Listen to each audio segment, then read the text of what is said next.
आपण या ठिकाणी करडी हे पीक पाहत आहात. करडी हे रब्बी हंगामातील एक महत्त्वाचं तेलबिया पीक आहे.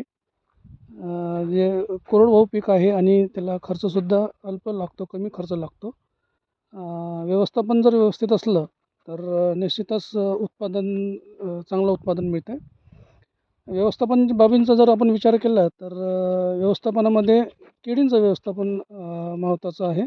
ज्याच्यामुळे जर व्यवस्थापन व्यवस्थित झालं नाही तर पिकांचं नुकसान होते आणि उत्पादनावर परिणाम होऊ शकतो.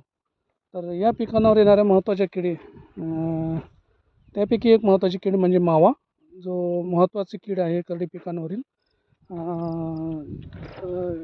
या किडींचं वैशिष्ट्य असं की या किडीचा प्रादुर्भाव आपल्या शेताच्या धुऱ्याकाठी जे झाडं असतील करडीचे त्याच्यावर पहिले दिसून येतो आणि नंतर त्याची वाढ होऊन पूर्ण शेतभर तो मावा कीड पसरतो. आणि जर मोठ्या प्रमाणात मावा कीड पसरला तर झाडांच्या वाढीवर विपरीत परिणाम होतो आणि उत्पादनात घट येते. तर या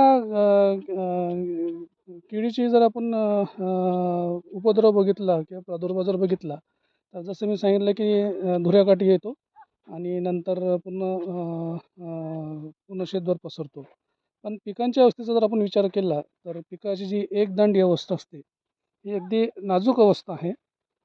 या अवस्थेमध्ये जर ही कीड वाढली तर निश्चितच एकदांडी अवस्थेतच पीक आपल्याला नष्ट होते आणि उत्पादनावर मोठा परिणाम होऊ शकतो.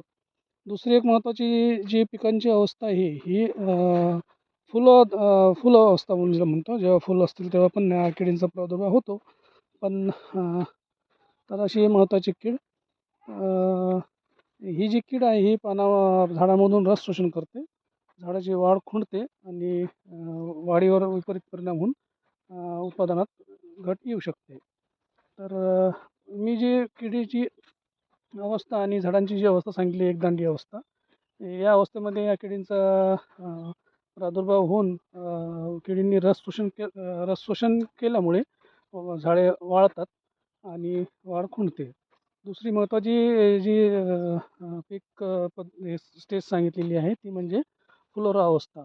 तर ही जी हा जो कीटक आहे आपल्या शरीरातून चिकट द्रव्य झाडावर टाकतो आणि त्याच्यावर कालांतराने बुरशी चढते आणि स्वतः अन्न तयार करण्याची प्रक्रिया खंडित होऊन झाडांवर विपरीत परिणाम होतो.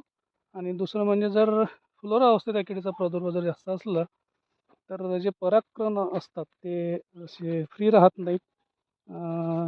या किडीच्या शरीरातून काही चिकट द्रव्य, मी आधीच सांगितलं तुम्हाला की चिकट द्रव्य झाडावर सोडतात. त्याच्यामुळे परागकण असतात ते मोकळे फ्री नाही राहत, चिटकतात एकमेकांना आणि सीड प्रोडक्शन आणि सीड सेटिंग व्यवस्थित होत नाही याचं. त्याच्यामुळे उत्पादनावर परिणाम होऊ शकतो. तर व्यवस्थापनामध्ये जर आपण विचार केला तर खूप सोपी पद्धत आहे.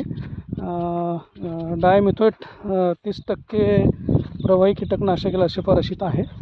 तर 1 लिटर प्रति हेक्टर 500 लिटर पाण्यात मिसळून याची फवारणी करायची आहे. परंतु फवारणी करताना मी सांगितल्याप्रमाणे पिकांचं संरक्षण करून जर धुऱ्याकाठी जर आपल्याला आढळले तर कमी कीटकनाशकामध्ये या कीटकींचा बंदोबस्त होऊ शकतो. आणि दुसरी जी अवस्था आहे एकदांडी अवस्था, एकदांडी अवस्थेमध्ये जर कीटक दिसले आपल्याला, मावा कीटक दिसले तर तिथं मात्र तुम्हाला पूर्ण शेतभर फवारा करावा लागेल आणि त्याच्यामुळे ह्या किडींची पिढी तयार होणार नाही. आणि तिसरी अवस्था तिसरी अवस्था जी सांगितली आहे तुम्हाला की फुलोरा अवस्था, या 2 अवस्थेमध्ये म्हणजे एकदांडी अवस्था आणि फुलोरा अवस्थेमध्ये कीटकनाशक जे फवारलं, डायमिथोएट नावाचं कीटकनाशक आहे जे फवारलं तर निश्चितच या किडींपासून आपल्याला पिकांचं संरक्षण होईल आणि उत्पादनात वाढ होऊ शकते. धन्यवाद.